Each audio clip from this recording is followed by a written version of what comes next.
Okay, so sometimes in life, some of us hit a spot that can only really be called the bottom. All right, we just really don't have the slightest idea what to do next or how to dig ourselves out of a situation that we're in. And really, even if we knew what to do, we're not really sure that we can or want to do what needs to be done. Okay, we're kind of stuck, kind of at the end of our rope. But, sometimes this is actually what's for the best. Okay, we need to hit bottom if we're ever really going to change sometimes.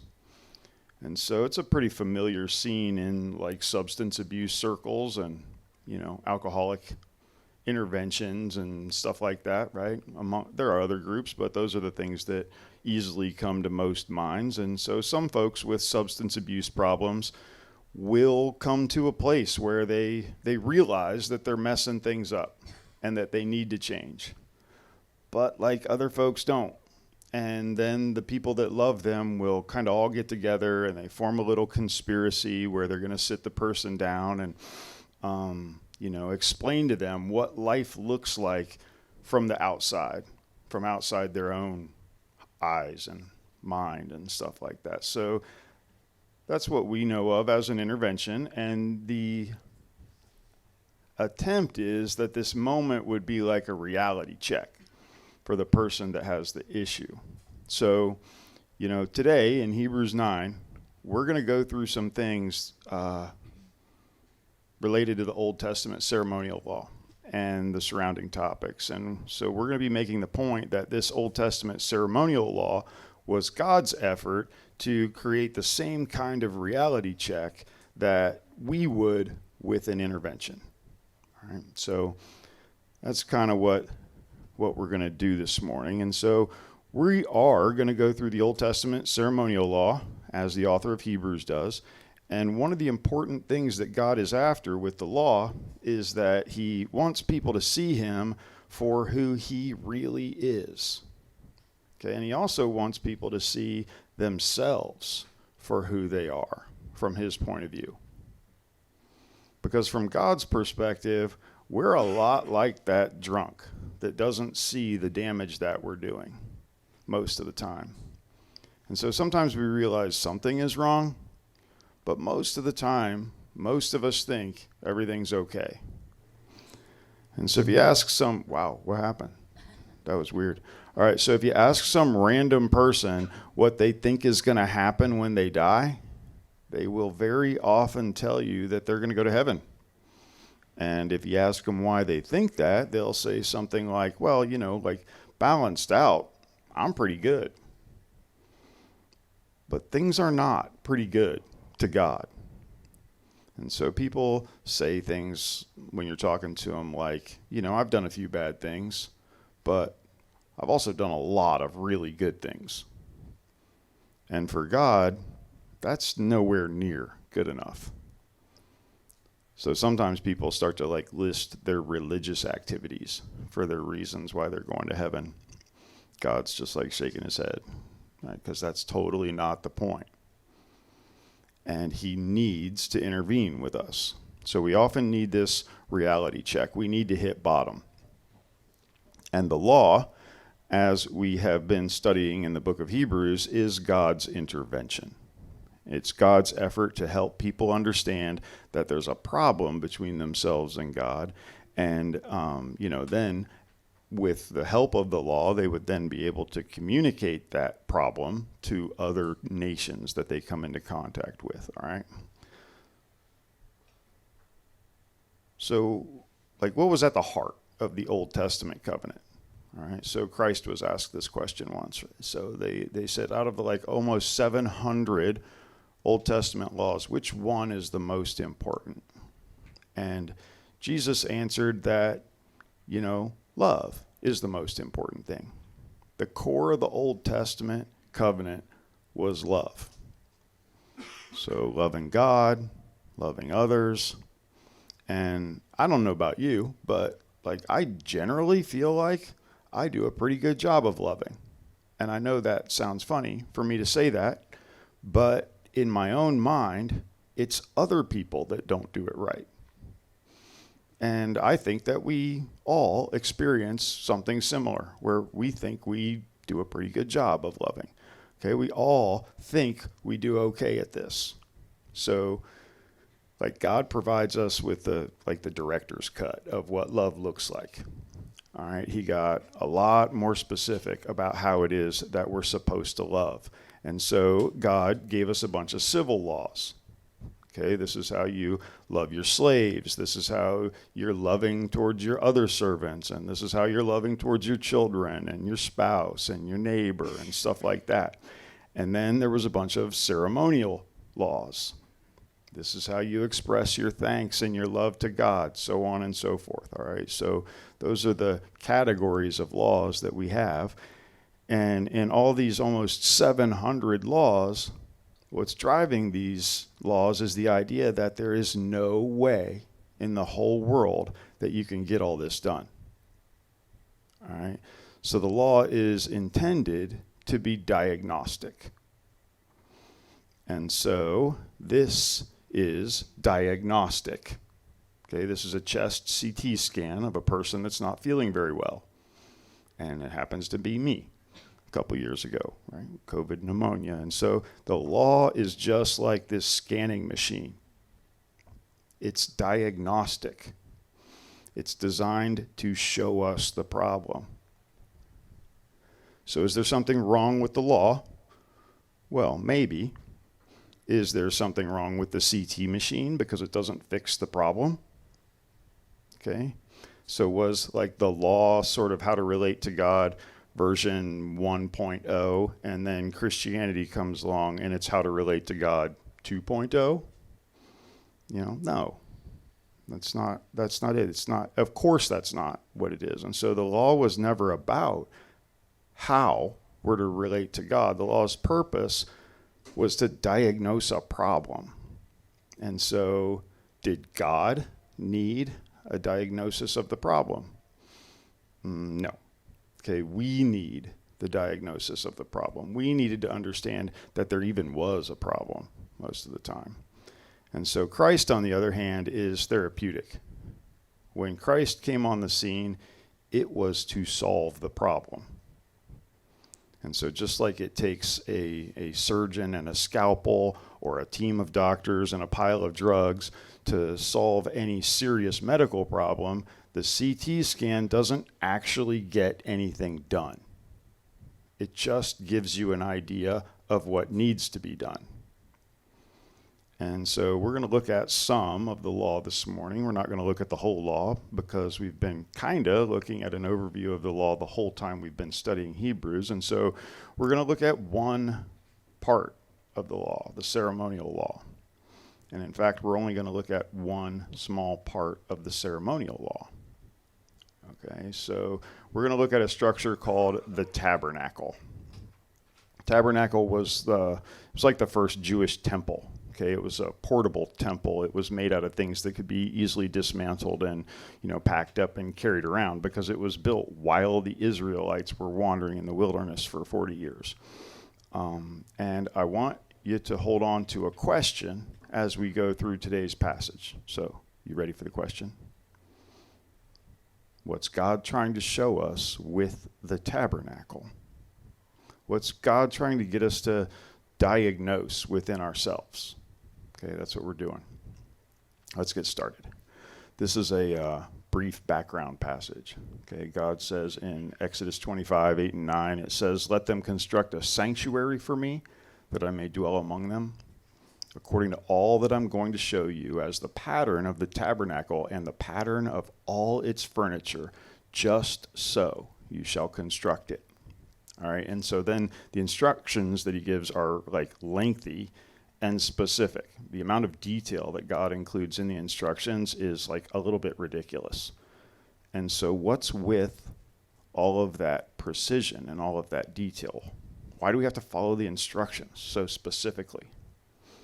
Does God need a special kind of chair in order to be comfortable? Is that why? Is God really only content with a certain kind of decor? Is that what he's trying to show us? Okay, but like the tabernacle actually wasn't for God. It was for people. So God was not literally only occupying the one spot in this one tent in the desert.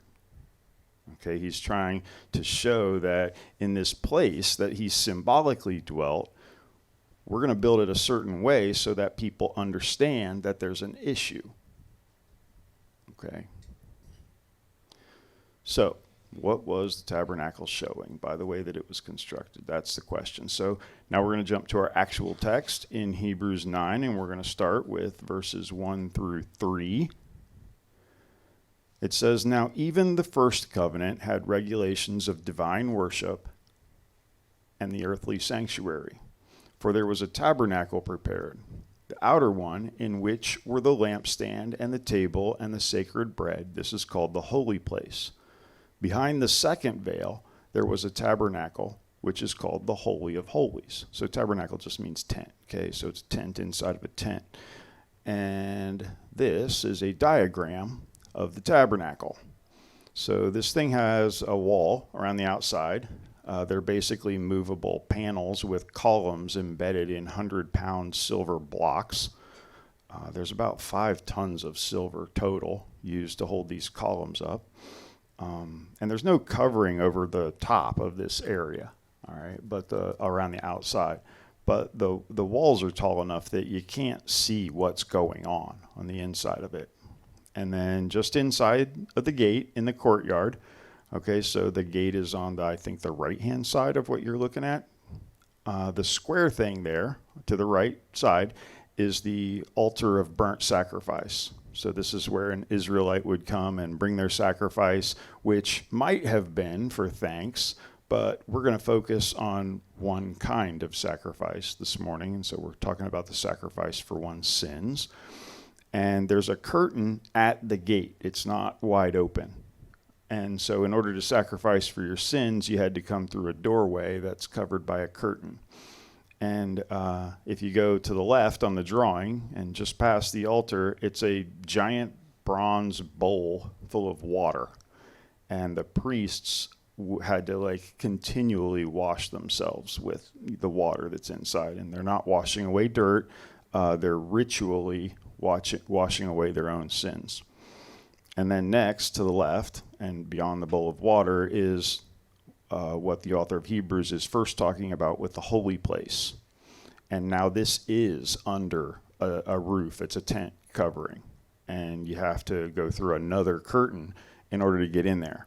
And so there's a table on the right of the entrance. It's at the top of your diagram there.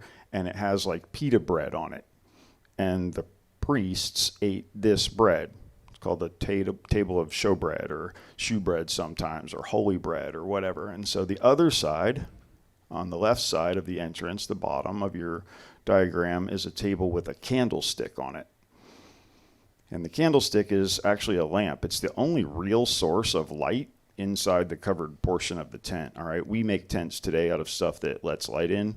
They made tents out of stuff that was very opaque. Okay, so there's no light inside this thing except this candlestick, this lamp. And if you've been around this church for a while, you're gonna know what I mean when I say that this lamp is the 7-branched menorah that we talk about all the time when we are talking about the festivals of God. And so this thing is hammered out of a single block of gold.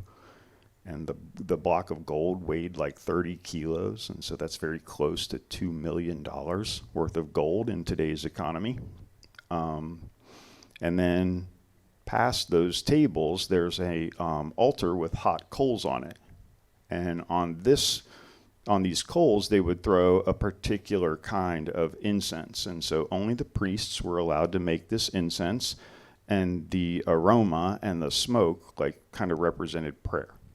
And so who was allowed inside this holy place? And so after a Jew offered his sacrifice and, paid for her sins, or his sins, I guess, because they're not women in this part, sorry. Was he allowed to wash up in the bowl and head into the holy place? No. Okay, so even as a Jew, with all of your sins paid for, you're not allowed in the holy area. You're not allowed in there with the lamp and the bread. And so a Gentile wasn't even allowed in the courtyard area, okay, or they would be killed. Gentiles are outside the tabernacle entirely. And so as a Jew, a person would be allowed in the courtyard area with the altar and the bowl of water and stuff like that. But the only people that were allowed inside the holy place are priests. And so then we have the final place. This is the most holy place, or the Holy of Holies. And inside the Holy of Holies was the Ark of the Covenant, which we all saw and remember from Raiders of the Lost Ark. Okay, and so the Ark is a box made of acacia wood, and acacia wood is extremely resistant to bugs and rot and stuff like that. And so then the wood is covered inside and out with gold. And so I'm going to show you an artist's rendition of the Ark in just a few minutes. But what about the Holy of Holies, all right? Who's allowed in there? Well, only the high priest, only one guy, and he's only allowed in there once a year. And so any old priest was not allowed inside the Holy of Holies. And so a couple of them tried it once. Okay, so there's always somebody who wants to test God. And so these guys didn't really see anything special about Aaron as a high priest, and they had a kind of incense that they thought smelled better than the one that God prescribed. And so they threw their incense on the altar, and they walked into the Holy of Holies. And, God killed them immediately. And so the rules surrounding the tabernacle, God is dead serious about. I'm not sure whether that's pun intended or not. All right, so this is a picture of a model that someone made of this tabernacle structure. I don't know who made the model or who took the picture. I've had this picture for ages. But I actually think it helps to put a little meat on that diagram, right, to get a look at what we're talking about. So anyway, back to our passage in Hebrews.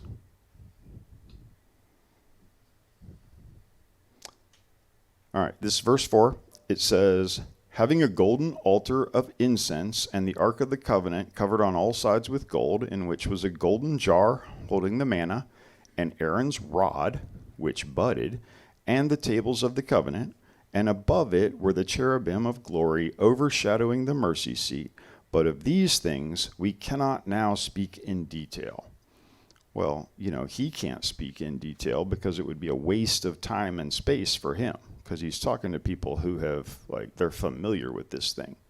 And so I kind of have to speak in detail about this because we don't really have the permanent version of the tabernacle, the temple, right down the street like these people did. Okay, so they knew all this stuff. And we kind of don't, at least not in any experiential way or great detail like they could have. And so here's the ark. This is not the real ark. All right. We don't know exactly what the real ark looked like, but we do have the same description of the ark that they used to build it. Okay, and so this guy made a model of it. It's a box. Okay, that's what ark means. And it's covered in gold, and you weren't allowed to touch the Ark of the Covenant on penalty of death. So this was symbolically as close to God as you could get, but you couldn't touch it. And so one dude was actually trying to be helpful. One time they had the ark on an ox cart, and it hit like a pothole, and the box started to slip. And so this guy reaches up to steady it, to keep it from falling off the cart, and God killed him. Okay, so again, dead serious. It shouldn't have been on the cart to begin with. Okay, they're not supposed to put it on a cart. They're supposed to carry it with those poles that you see in the picture. Okay, so what's inside the box? There are 3 items that the passage mentions. They mention this jar of manna. What is it? Exactly. All right, so the Israelites were hungry in the wilderness, and God said that he would give them food, and so they go out in the morning, and they find something on the ground. And it's kind of this flaky, weird stuff, and God had it for them to eat. And so they see this stuff on the ground, and in Hebrew they say manna, which translates to what is it? And that became its name. They didn't like the manna very much. They got kind of sick of it pretty fast, and they complained all the time about it, even though this stuff was, pretty incredible. No one got sick for the 40 years of the wilderness as long as they ate this stuff every day. Pretty cool stuff. After one of the points of their complaints, right, like at one time they're really complaining about this stuff, and God said, all right, gather up some of the manna and put it in a jar and put it in the ark as a testimony against the people, because they don't like what God has provided for them.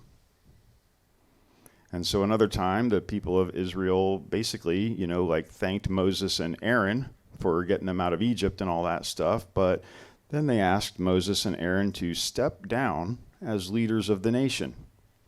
Okay, they're ready for some new leadership. Moses and Aaron were like, yeah, but wait a minute. We didn't appoint ourselves leaders.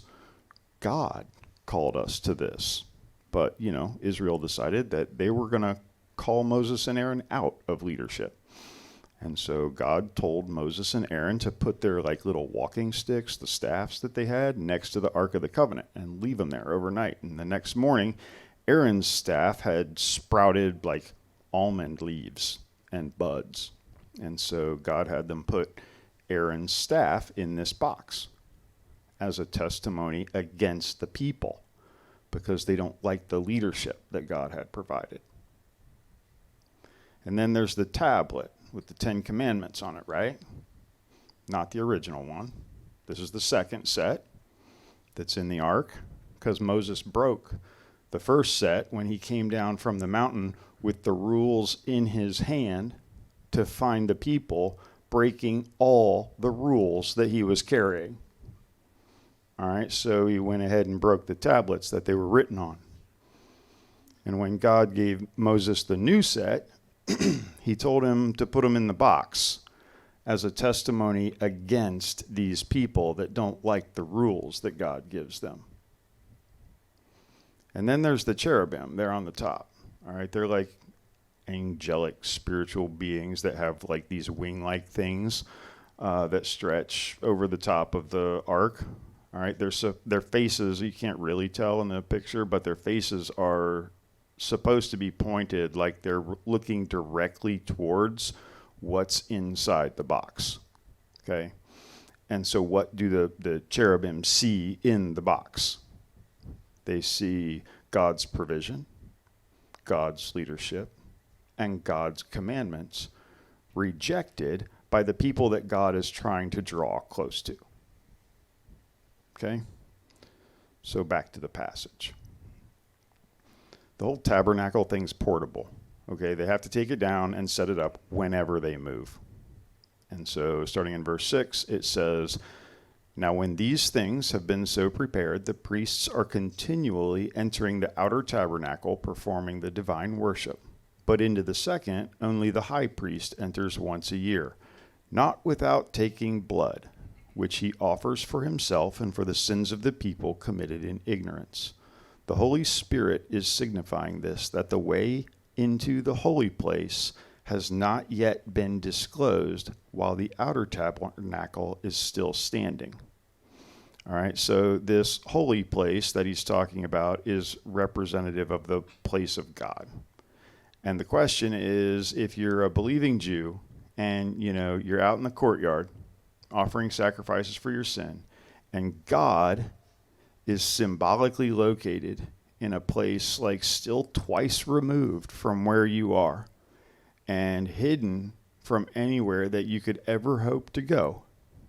What are you learning through this ritual and the way that this structure is constructed? Okay, what is God trying to show us with this tabernacle?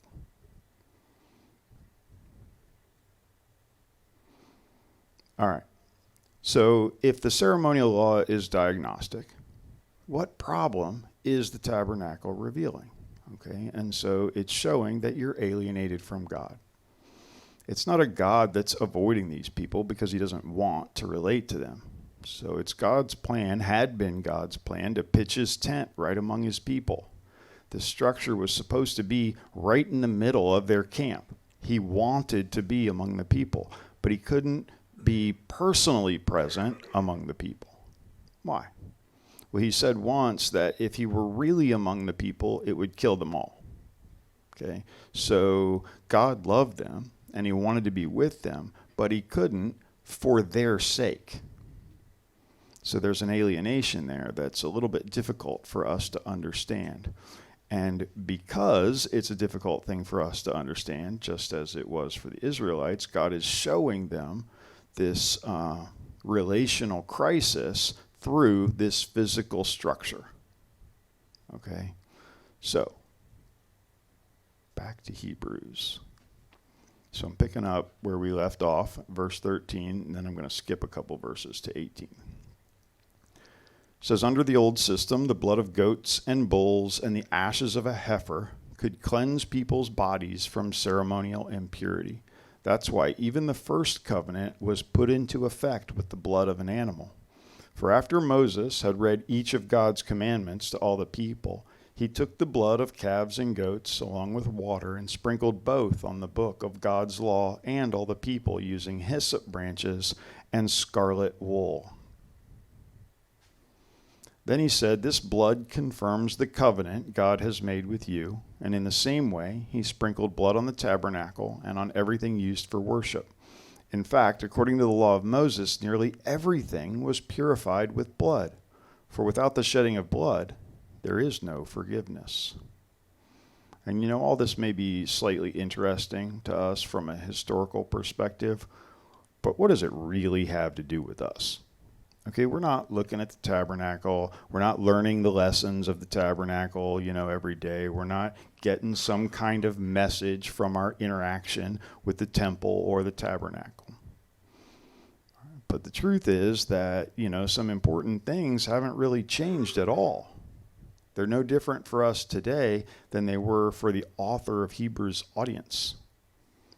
Okay, we all still have what Blaise Pascal called a God-shaped vacuum that we've tried to fill with stuff or stimulation or honor from other people or our own accomplishments or whatever.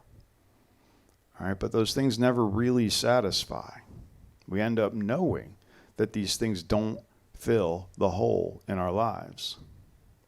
We do end up hitting bottom and looking for God, whether we realize it or not.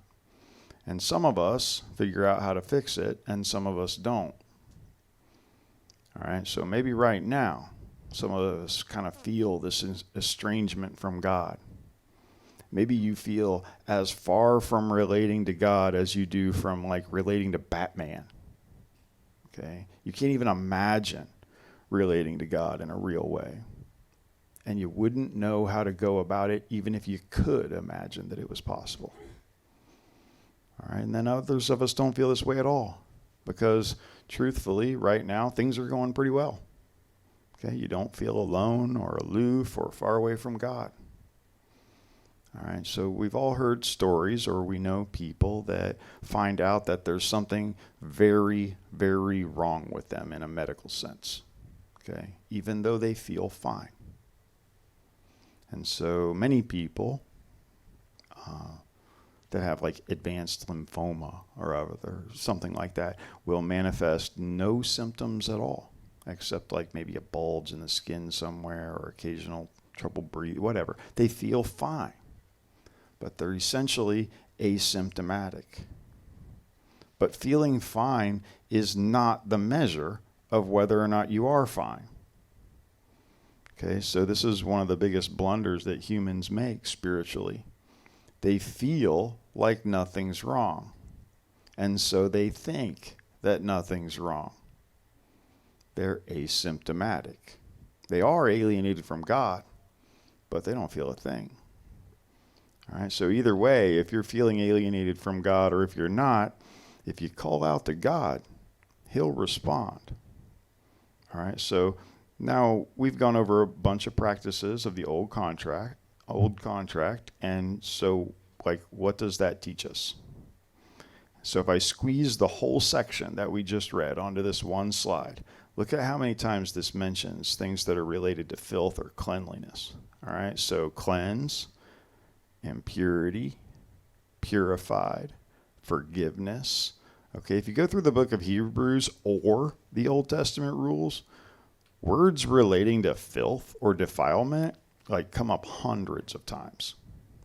And, if you were to practice these things, if you had the Old Testament ceremonial law in front of you and you're practicing it and you're reading it and rereading the words over generations and over, eventually over centuries, what ends up happening is that you realize right at your core that you're dirty. Supposedly. So the tabernacle had diagnosed that we're alienated from God. And, you are alienated from God. It's because of your sin. That's the message of the tabernacle. That's the message that these people were, supposed to keep getting over and over and over again. And so it's your immorality that's the problem. No matter how lovely or kind or good you perceive yourself to be. Okay, so God wants to have a relationship with you, but he can't because you are morally impure. So this was written about 700 years before Hebrews was. This is Isaiah 59, and God says this through the prophet Isaiah. It says, "Behold, the Lord's hand is not so short that it cannot save, nor is his ear so dull that it cannot hear. But your iniquities have made a separation between you and your God, and your sins have hidden his face from you so that he does not hear." All right, so God is showing them this internal problem of guilt through this external system of cleansing. And so, again, lots of people, if they're asked if they think they're going to go to heaven, will, think about the big things that they didn't do. Like, maybe they didn't cheat on their wife. Or maybe they didn't kill their mother-in-law. All right? But not doing something does not bridge the gap between you and God. Okay? Maybe, they'll talk about, like I said before, there are many religious activities. I go to church. I go to church even on Wednesdays. Right? Stuff like that. But again, this is not the prescription for building a bridge across this chasm between you and God. So maybe you'll talk about positive things like, well, kind of a nice guy. People say I'm a nice guy. Not me, personally, all right? I'm not talking about, people don't say that about me. But never once does God lay this out, being a nice guy, as part of the bridge between you and him. All right, so it's too late a lot of times that we figure out that it is our latent immorality that separates us from God. So this is a pretty common one for people to have heard if they've been around church. Romans 3:23, "For all have sinned and fall short of the glory of God." Okay. How about this one? James 2:10, "For whoever keeps the whole law and yet stumbles in one point, he's become guilty of all." So you getting this? The Bible is loud and clear on this topic. All right, the very best that you can do is not good enough. Okay, it makes no difference at all if you're better than most. You don't get let into the presence of God because you're better than most. Okay, you get let into the presence of God because you're completely innocent. And nobody's innocent. Nobody qualifies. All right, so this is the same passage that we read earlier, and we're pointing out and emphasizing the cleansing and the defilement. So another thing we see a lot of is blood. Okay, like look at all the blood. So anytime that we get like a somewhat realistic representation of the Passion, you're struck by the tremendous amount of blood. Okay, it's almost vulgar. Jesus has got blood running down his face and all over his body and stuff like that. So what's with all the blood? Okay, so if you've seen the Passion movie, you know exactly what I'm talking about. If you haven't seen the movie, you kind of need to. Okay, so don't miss a chance to understand what the cross was like somewhat experientially. Okay, I'm not saying it's pleasant, but you should watch it. And really, like I've never found blood to be cleansing. Kind of stains stuff. It's messy. So why is blood being used to cleanse? So when that high priest went in once a year to the Holy of Holies, he took with him a bowl of blood. And he dipped a branch in the bowl and he started to spread it on the lid of the ark. So that flat spot between the angels is called the mercy seat. That's where he puts the blood. And so the word atone means to cover.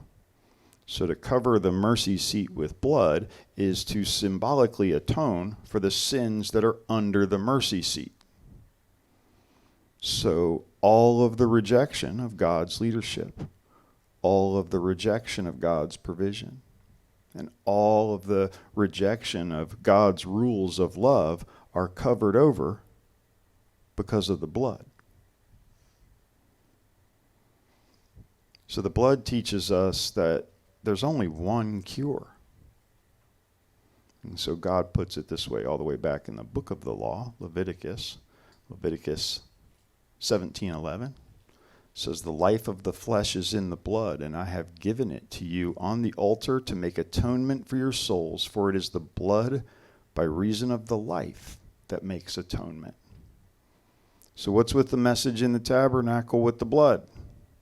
So the message is that the solution to the problem is very expensive. Okay, it's a life. God was showing us that death is the only solution. But the death of a substitute would work as a solution to the problem of alienation from God. So I'm going to look at the very beginning of Hebrews 10, I think. Yeah. All right, so for the law, since it has only, I think that's supposed to be it was only a shadow of the good things to come. And so you may know this, but a shadow's not real. All right, it's an indication that there is something real somewhere else, but a shadow can't actually do anything. All right, so that's what he's saying here. He's saying that the tabernacle is just a shadow. What's it a shadow of? Something real that is to come, he says. All right, so the tabernacle is not the reality. It's the shadow of the things that Christ would do for them and has done for us. So Christ did something that the tabernacle and the temple only anticipated. They predicted it, but they didn't actually do it. Wow. All right, so the law, shadow of the good things to come, and not the very form of things, can never, by the same sacrifices which they offer continually, year by year, make perfect those who draw near. Otherwise, would they not have ceased to be offered? Because the worshippers, having once been cleansed, would no longer have had consciousness of sins. But in those sacrifices there is a reminder of sin, year by year, for it is impossible for the blood of bulls and goats to take away sins. So how do we know that the old system didn't work? Well, one of the ways that the author is saying that we know is that they had to keep doing it. Okay, it didn't work. They had to keep doing it all the time. Another way that we know that it didn't work is that no one ever got a tour of the Holy of Holies after they offered their sacrifice. Okay, you never did get to go into the presence of God. The curtain was still there. There's still separation between God and the priests. There's still separation between God and the priests and the Jewish people. And there's certainly still separation between God and the priests and the people and the Gentiles, who are not even allowed inside the courtyard. The problem of alienation from God was not getting solved here. So God is spending centuries hinting at how it's going to be solved. Someone's going to have to die. All right, somebody's going to have to die as a substitute for you to solve this problem of alienation. So, all of these animals dying predicts a real solution that's to come. So let's go back and read some of the chunks of Hebrew 9 that I kind of skipped. This is a little bit chopped up, all right, in order to convey the point and take up a little bit less space and time. All right, so try and follow along. If you're reading a real Bible, this one's going to suck. All right, so Christ has entered that greater, more perfect tabernacle in heaven. With his own blood, not the blood of goats and calves, he entered the most holy place once for all time and secured our redemption forever. Just think how much more the blood of Christ will purify our consciences from sinful deeds so that we can worship the living God. Christ offered himself to God as a perfect sacrifice for our sins. For Christ died to set them free from the penalty of the sins that they had committed under the first covenant. For Christ entered into heaven itself to appear now before God on our behalf. But now, once for all time, he has appeared to remove sin by his own death as a sacrifice.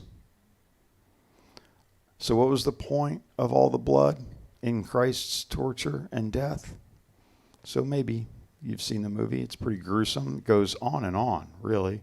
All right, and so lots of people actually walked away thinking that it was showing torture just for the sake of showing torture.